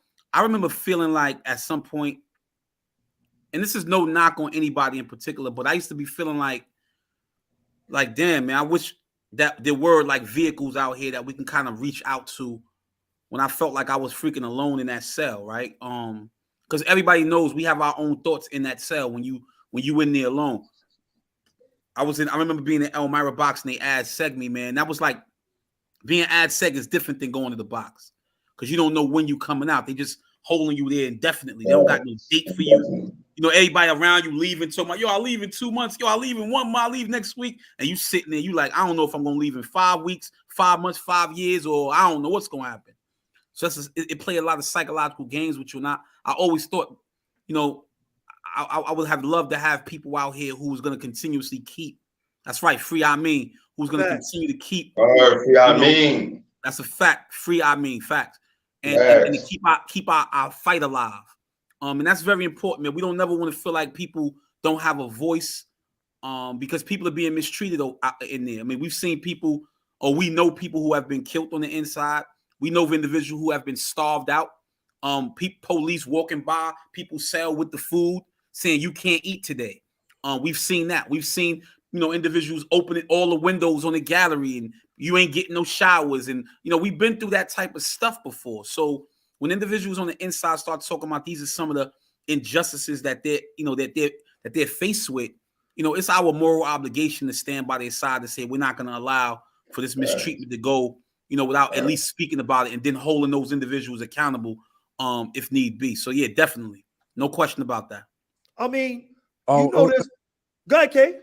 Nah, it was one person I had wanted to mention, man. I don't know if you remember the kid Fifth Honcho. His little brother is in Jersey, and then Turtle had mentioned something about Jersey, but his little brother Daniel Pierre is his name. He in Jersey Correctional Facility. The police had he was unresponsive. You know what I'm saying? They cracked his skull or something, but he was unresponsive, and his family is going through it right now. They still trying to find out what's going on with him and all that, man. So just hope, like so far they say he's still alive. You know is he still alive? Yeah, he said he's still alive, but he is there. It's touchy because they're not getting all the information that they're supposed to be getting, and they're not going to get all the information. So what happened with Leonard Strickland's family? His family didn't have the money to be able to pay for an independent autopsy, so they had to accept the account of what took place when the officials stated that he died because of asthma or because of I think, please forgive me if I'm saying this wrong, I believe he was dealing with some type of breathing issues. And that's what ultimately led to his death. But because his mother was elderly and she didn't have any support financially to be able to help her, she was not able to look much more deeper into it. But the reality was that they threw him down a flight of stairs and he broke his neck. You dig what I'm saying? Then they beat him up and all the other stuff that comes with that. So a lot of times that narrative that they're pushing, I mean, we just saw that just happened with Tyree Nichols. The police are literally jumping on him, but they said, yo, he grabbed the gun, he did this, he did all this stuff. None of this stuff never happened, but they done created all type of storylines as to what took place, right? So this is something that we should definitely be mindful of, especially when we're talking about racist officers who we know without a doubt are racist and that they can care anything about you. That's very important that those individuals be put on blast because I mean what I would prefer is that individuals are sending us some names so we can put some names and maybe even some faces to these unjust acts. That's facts. I'm always y'all know me with that. I love that. Yeah, let's go. Yeah, they just payback. It's payback. Yeah, I'm out here now, right? I'm not in the cage no more, so that's over. If you guys are engaged in unconstitutional and unjust and inhumane practices, then yeah, you will be exposed. That's a fact. That's facts. That is a fact. We locked in is all going to be all the way locked in with exposing that. Facts. That's a fact. I mean, we got to just stay on top of it, man. We actually doing the footwork. We doing the real work out here. We just trying to connect everybody to the resources and make sure y'all really know what's going on. Yeah. And the crazy thing is the same thing that we doing out here helping brothers, and we was doing this in prison. This started before we got out here. Really, for a lot of years we've been helping at-risk youths, making programs and doing stuff like that. And what y'all see us doing now is actually just taking advantage of the skills that we created and the things that we learned in prison. And the things that when you see guys in the chat saying, yo, they were in our class, they were part of the things that we were doing in these organizations. They were part of, the movements that we had going on. So, that's big for us. You know what I'm saying? The work that we do. My bro, Moshe, if I know anybody in the city that need a job, I send them to bro Moshe. If y'all know him on my end, send them to me. And this is what we trying to do, man. We just trying to connect people to the resources and do the right thing for our peoples in and outside of prison. You know what I'm saying? This is what we do every day. It ain't no breaks. It ain't no, halftime. I take calls all the time. You know what I'm saying? And we working in different levels. We working in music. Me and my brother Cash Brim, KK fam. We got books. We got clothing. We got all kind of stuff we doing. We working on all kind of different levels. You know what I'm saying? So is it a lot? Yeah. But are we built for it? Yeah. You know what I'm saying? Yeah. Real talk. Yeah. Look, my bro Moshe he in college. He's a director. He's a director. He's running multiple locations. He's still got his own clothes, his own podcast. You know, we working out here. You know what I'm saying? But like I said, God built for it, just like he built us to get through prison and to come out here with the information. Some people can't even, that did the time that we did, they can't even talk. Yeah, it's a blessing to have what we have. Yeah, that's a good point. And then we have to be able to speak for those who can't speak for themselves, because not everybody was as advanced as we were. So we should be thankful, man, that the Most High blessed us with the ability to keep our sanity. A lot of our brothers went to prison. They were illiterate. All they knew how to do it as in terms of expressing themselves was to be physical.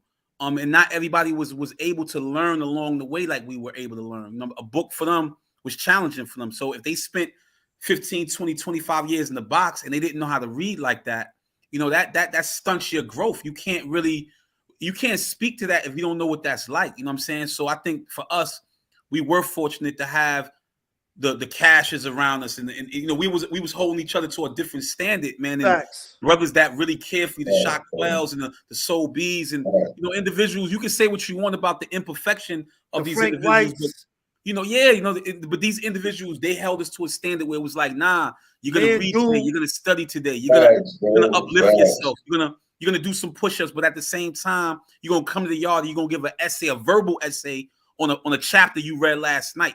You're gonna stand in front of 20 people, some of the most craziest homies you can meet, and you got to give a verbal essay about a chapter you read in the George Jackson book. So I'm thankful for all of that stuff right there, because you can't take the good part of everything we go through now, to Mikey's point, and not remember all that stuff we had that we shared together in the trenches, man. So that was needed for us to be here. But that was the foundation. That was the foundation, bro. Without that love, without that foundation of hard work and of unity, and of, let me tell you something, and of respecting elders and taking information and being able to give it back, giving those books. They were just giving us books. Yo, homie, just pulled up. Yo, here goes some books, bro. Here goes some food.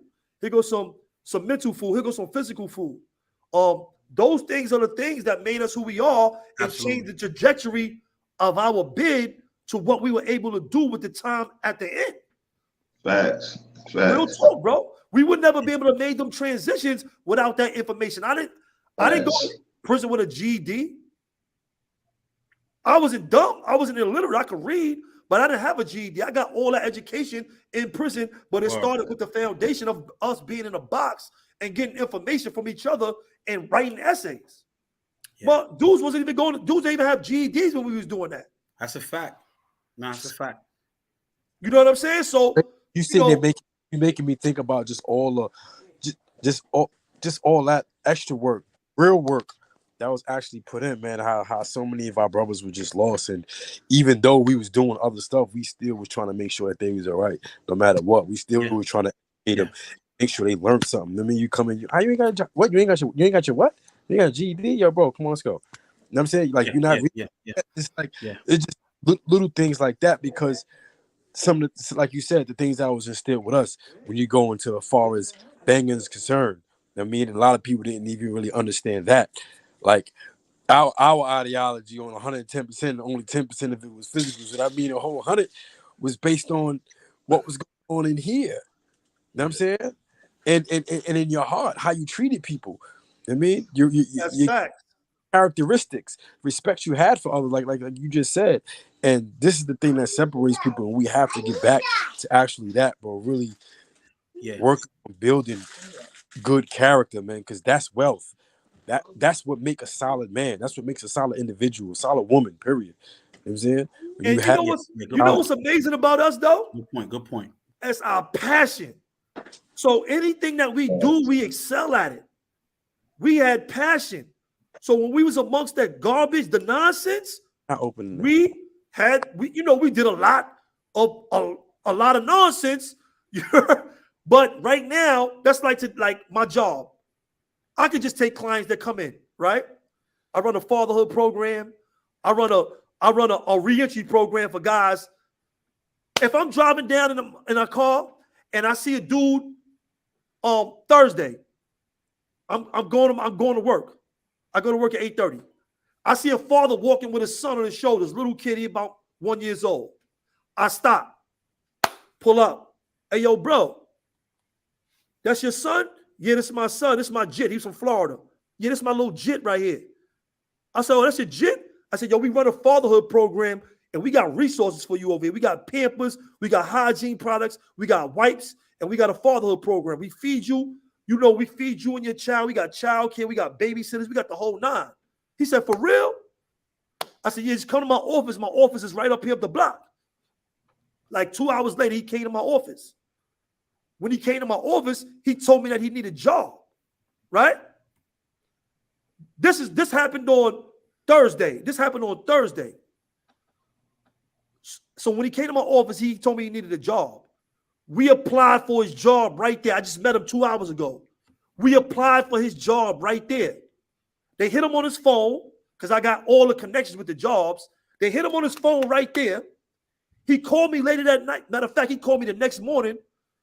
He called me this Friday. He called me and said, yo, bro, it was like 9:45. He said, yo, I got a 10:30 interview. I said, I'm coming to pick you up now. I told my director, I took him to the place for the interview. He got the job. One day, just me stopping him on the corner, seeing him with his child, having a fatherhood program. This is the connections we making out here. This is how we work. We always gonna go. I didn't have to do that. I didn't have to stop and tell them that. But that's how we are. We passionate about the things that we do. So everything that we do, we excel in because we so passionate. You know what I'm saying? The people that I work with, they love me. When I see other people, they try to snatch me and get me to go to all other organizations. Serge was just saying his father worked for Yap, for rap. They just try to get me in rap. They just try to say, yo, they got a director, they got a position in rap. You heard? But I like what I'm doing right now for now. You know, I'm making a real impact on the community. I don't even know how many jobs I got, people. I can't even calculate that right now. So imagine the effect I'm having on the community that I'm in right now with the work that we're doing. You know what I'm saying? I'm talking to the kids. I'm mentoring. I'm going to places where people are scared to go because you know how we are. I'm respected. People know me. They know what I do. They know where I'm from.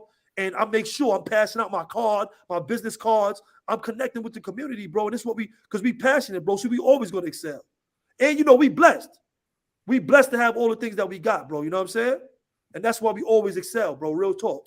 Yo, I want to shout out, man, a couple of people too, man, before we pull on the body. I know everybody got to go get where they're going. So I'm wearing a sweater today, one of the sweatshirts from Great Society. And I'm just supporting I'm supporting everybody. This ain't no disrespect to Prada. This ain't no disrespect to Cartier. This ain't no disrespect to Dolce & Gabbana. None of the European brands, but right now I'm supporting the peoples, man. Right. And this brand right here is called Great Society. That's GREYT Society. You can go to Instagram at Great Society right here. He got a bunch of stuff, man. Please, man. It's the brother.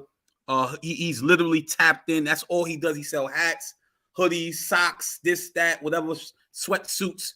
And as you see, the quality is really, really up to par. I love it. Great fit, nice, everything. Also, I want y'all to support the brother Joey P. Every now and then you guys see Joseph P. Langdon. He comes up here. All right. He's one of our brothers. He's from Brownsville. Yes. My brother. His books, his first book that he wrote right here was From the Sandbox to the Cell Block, A Story of Struggle, Oppression, and Redemption. And his most recent book that he just dropped, From the Cage to the Stage, Blueprint to Success. Y'all can find these books right here on what's that thing, Mikey? Say it again. Amazon. You can get them on Amazon. Pardon me, bro. Then I got another brother I want to support. The brother out west, the brother Terrell Tillman, who came on our show. We interviewed him. The brother L.A. Hoover. The brother's definitely tapped in out there. He did some time out there in the feds as well as in the state. His book is called Formula for Success, Reentry 030. So please, man, support. And also, finally, I want to mention the sister Noreen that's out there. We're going to eventually call Sister Noreen to our show. She has a book called Hurt People Highway. So please, you can get this book as well on the platform I just mentioned, which is Amazon. Support the people, man, because when we support each other, man, we can provide opportunities for each other. We can employ each other. We can put ourselves in a better predicament than we were before we even supported each other. So without the support, we don't have that opportunity. And also, lastly, I want to mention, please support at Conscious Mind Ventures. All right. But we definitely got we revamping our entire structure. But on March 11th, we're going to be hosting our event. It's going to be at the Prince Joshua Vito Community Center, PJAC in East New York. It's going to be from 11 to 4 p.m. at 876 Skank Ave. You can pull up. It's our second annual clothes drive in honor of my late sister who tragically lost her life on February 9th, 1999. We're going to be giving out coats and jackets to those residents of the community who are in dire need of them. We know it's towards the end of the winter, but it's also at the beginning of the spring. So we're asking for donations in the form of brand new jackets and coats, or gently used. I don't want your Sherlin from 88. All right. I don't want your skin from 90. We want new clothes or anything like that. Thank you, Real Righteous TV. So I'm gonna put the information in We Locked In on Instagram, as well as on Conscious Mind Ventures in IG as well. So please continue to support us in every facet. I'm gonna go around. I know you guys got some things you guys got to say before we pull up. G up, Quinn. Salute, bro. Go ahead. Go on next. Yeah, Big Cash. All right. I want to say closing that y'all know I got your back. You know what I'm saying? Absolutely. We got your back. We here. And like I said, definitely you, Moshe, KK. I gotta really get up with y'all and really get into what y'all. You know what I'm saying? Yeah. Like I said, I got the pros and Clinton. I'm gonna put them on point tomorrow. Had a conversation with that. Try to get some of them on here to talk. You know what I'm saying? Because absolutely, y'all doing something, bro, that I couldn't even think about doing, bro. Like for real, bro. And like y'all give me that reach right now. And like I said, I'm talking to a lot of bros right now. And you know they at. They locked up in these cells. They going through it because all the bullshit going on out here. Wow. And y'all mean, like I said, y'all doing something that we couldn't do, bro. And like I said, you got all the support, bro. I'm here, bro. I'm here. You hear me? I'm here, bro. Facts. Yeah, facts. So, KK, go ahead. Oh yeah, one more thing. Wildcat going through that same joint with Blue Way going with the police involved in this case too. And he sent me the paperwork too. And it's crazy that how these corrupt officials is doing things. You know what I'm saying, bro? And you know, Wildcat said it. You told me about the video, but like I said the thing, he said he did it because that was the only way to prove that they were doing some corrupt joint. Because you see the video was made, it was done in the cell. You know what I'm saying? Well, they not supposed to be videoing. Let's say he kind of right. I can't hear you. What you said? What you said, Kay? Yeah.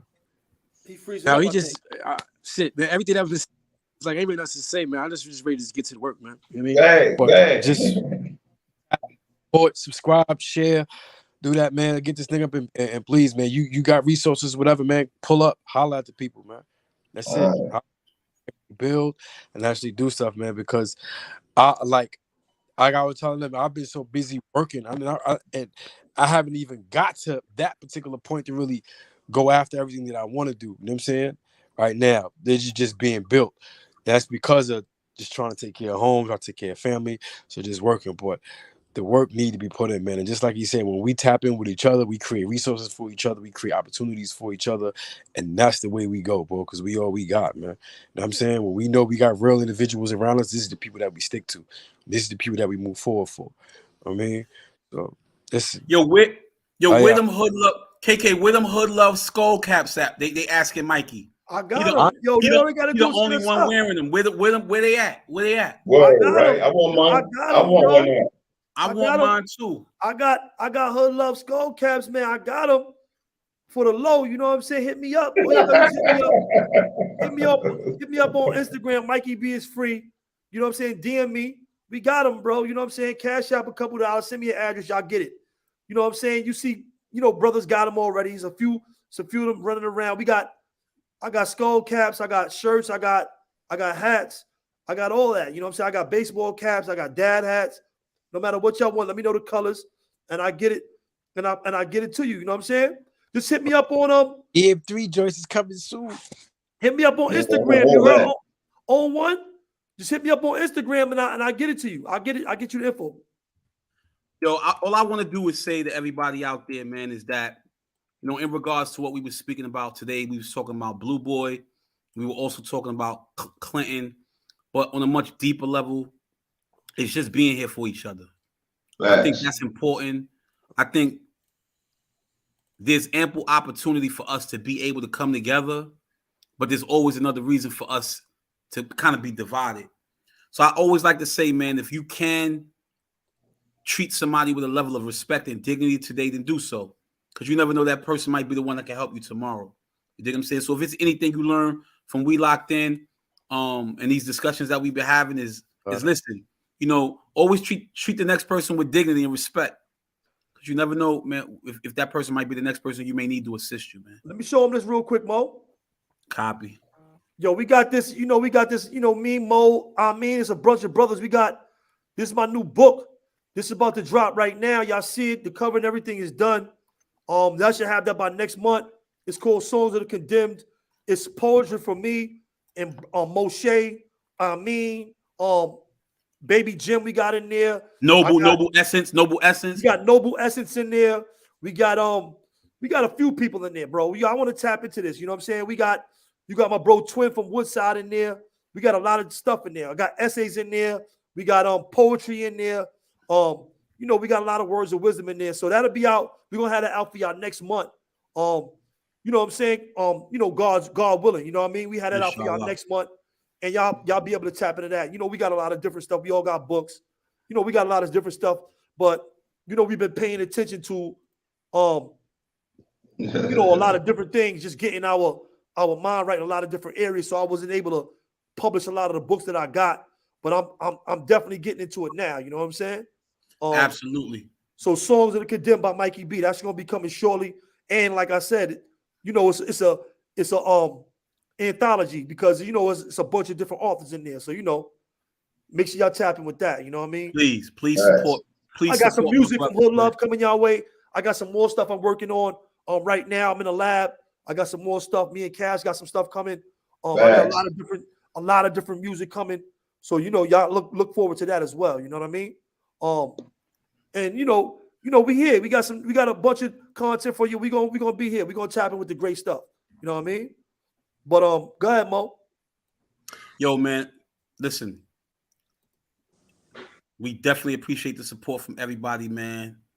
I know this we're going on a little like 2 hours right now, but we appreciate it, man. Thank you guys so much for your support. Keep tuning in, man. Do not falter with your support from We Locked In, man. We appreciate it, man. Word up. Mr. X, salute to everybody in the chat. Salute to the peoples, man. Y'all good? Yeah, we good. Y'all go. Shout out to my bro G-Dub Quinn. Man, shout it out, man. Yo, we gonna get up, y'all. Darren Carr, man. Put that leg work in with y'all. You hear me? But put that leg work in with y'all. Darren Carr, salute to the people. Salute, Blast. Free my bros, free my peoples, free everybody. Definitely my people playing. We here, y'all. We here.